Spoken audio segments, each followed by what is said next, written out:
آج عورت اپنی زندگی کی مصروفیات کا جائزہ لے کہ وہ صبح اٹھنے سے لے کر کے رات تک کیا کرتی ہے، اور رات کی آدھی رات تک اس کی زندگی کس کام کے اندر خرچ ہوتی ہے۔ وہ سرسری طور پر اپنی زندگی کا احتساب کرے اور اپنی زندگی کا جائزہ لے کہ اس کی صبح کس کام میں گزرتی ہے،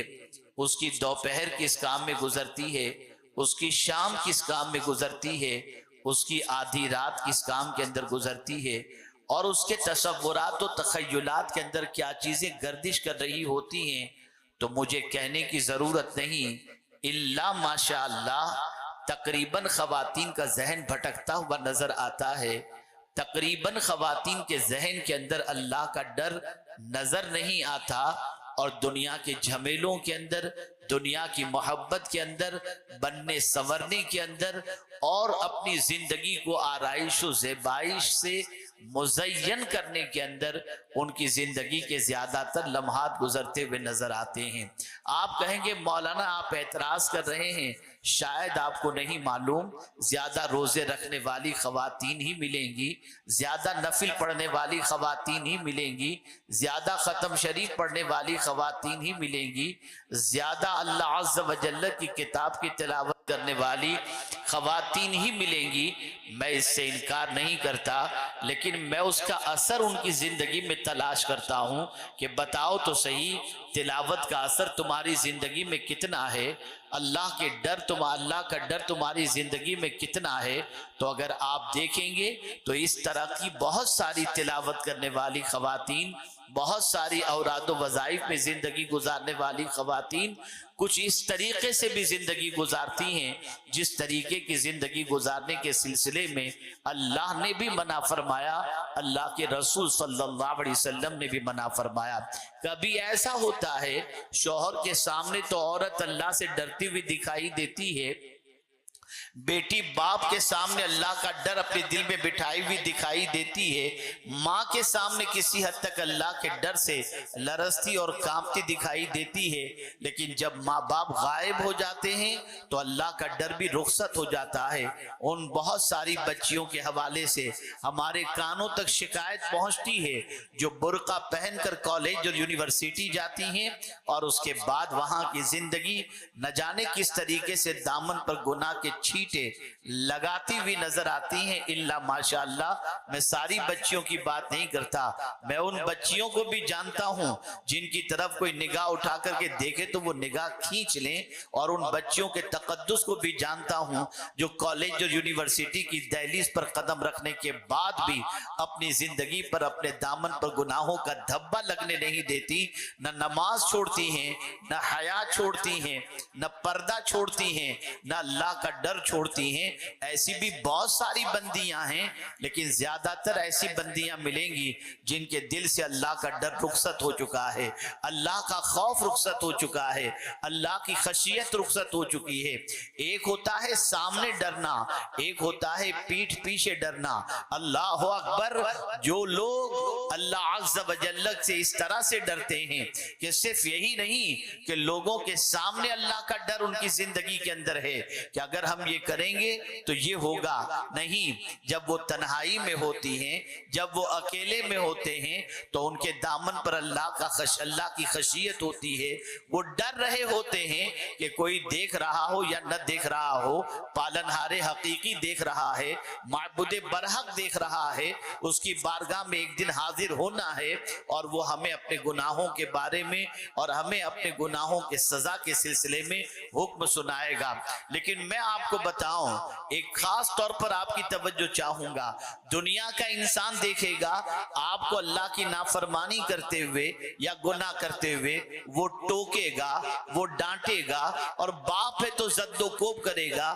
شوہر ہے تو کسی حد تک طلاق کی دھمکی دے گا یا رشتے سے نکال دے گا۔ لیکن میں پوچھنا چاہتا ہوں، جس کو جتنا اختیار ہوتا ہے اسی کے حساب سے وہ سزا دیتا ہے، باپ کو جتنا اختیار ہے اسی کے مطابق مطابق تمہارے گناہ پر سزا دے گا، شوہر کو جتنا اختیار ہے اس کے مطابق وہ تم کو سزا دے گا۔ لیکن کبھی تم نے یہ سوچا کہ شوہر کو پتہ نہ چلے اس طرح سے گناہ کرتی ہو کہ کہیں طلاق نہ دے دے، کہیں اس لیے گناہ سے بچتی ہو کہ کسی طرح سے باپ کو پتہ نہ چلے؟ لیکن میں پوچھنا چاہتا ہوں، کیا اللہ سے بھی چھپ سکتے ہو؟ کیا اللہ سے بھی تم بے خبر؟ اللہ عز و جل تمہارے کرتوت سے بے خبر رہ سکتا ہے؟ نہیں، اللہ ہر گناہ کو جانتا ہے، اللہ عز و جل ہر انسان کے کرتوت کو جانتا ہے، اس سے کوئی چیز پوشیدہ نہیں ہے۔ جتنا انسان سے ڈرتے ہو اگر اتنا ہی اللہ کا ڈر دل کے اندر پیدا ہو جائے تو آج کے دور کی خواتین جس کے لیے جو دعا کر دیں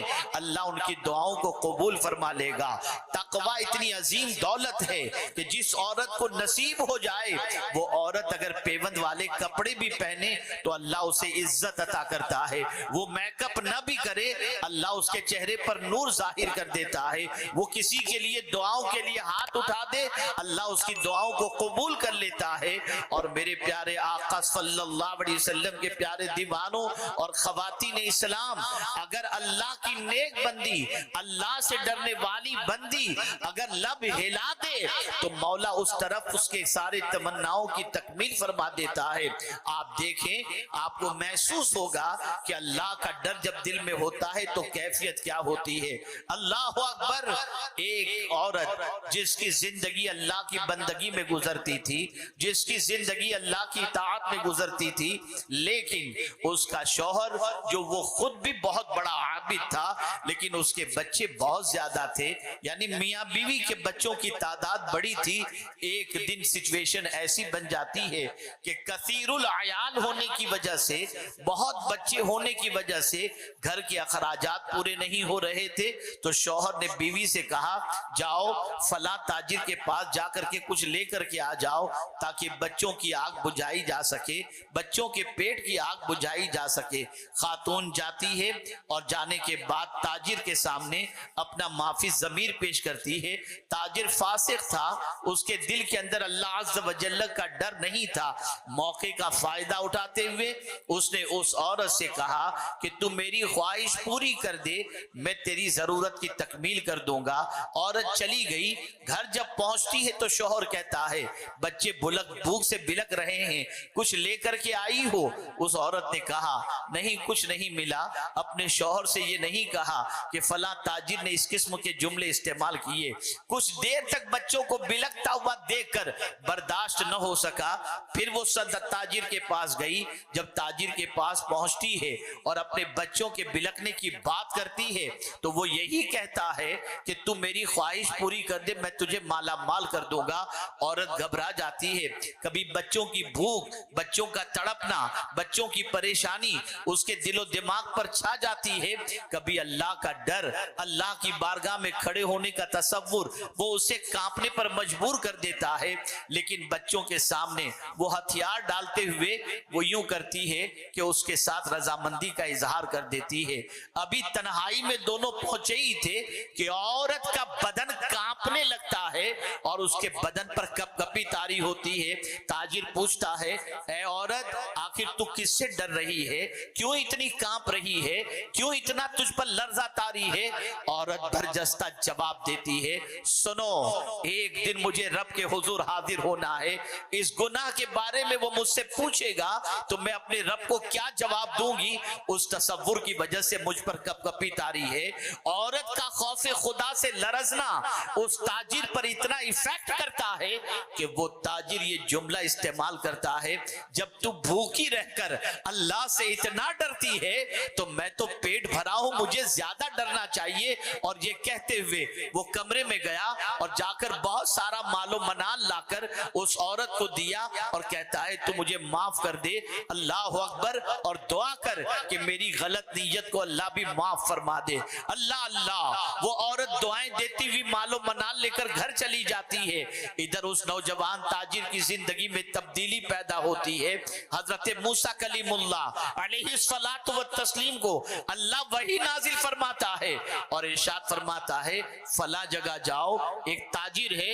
اسے جا کر یہ خوشخبری سنا دو کہ اللہ نے اس کے سارے گناہ معاف فرما دیے ہیں۔ اللہ اکبر۔ حضرت موسیٰ علیہ السلام اللہ کے کلیم جب اس کے پاس پہنچتے ہیں اور اسے مزدہ جاں فضا سناتے ہیں کہ اللہ نے تیرے سارے گناہ معاف فرما دیے ہیں، لیکن حضرت موسیٰ علیہ السلام نے یہ کہنے کے بعد ارشاد فرمایا اے نوجوان ذرا بتا تو صحیح تو نے وہ کون سی عظیم نیکی کی ہے جس کی وجہ سے اللہ نے تیرے گناہوں کو معاف کر دیا۔ اتنا سننا تھا، وہ نوجوان کہتا ہے اور پورا واقعہ سناتا ہے مجھ پر نفس حاوی تھا، شیطان حاوی تھا، میں گناہ کی طرف آمادہ ہو چکا تھا، لیکن ایک عورت کے خوف خدا سے لرزنے نے مجھے توبہ کی توفیق عطا فرما دی، جس کی وجہ سے اللہ نے میرے گناہوں کو معاف فرما دیا۔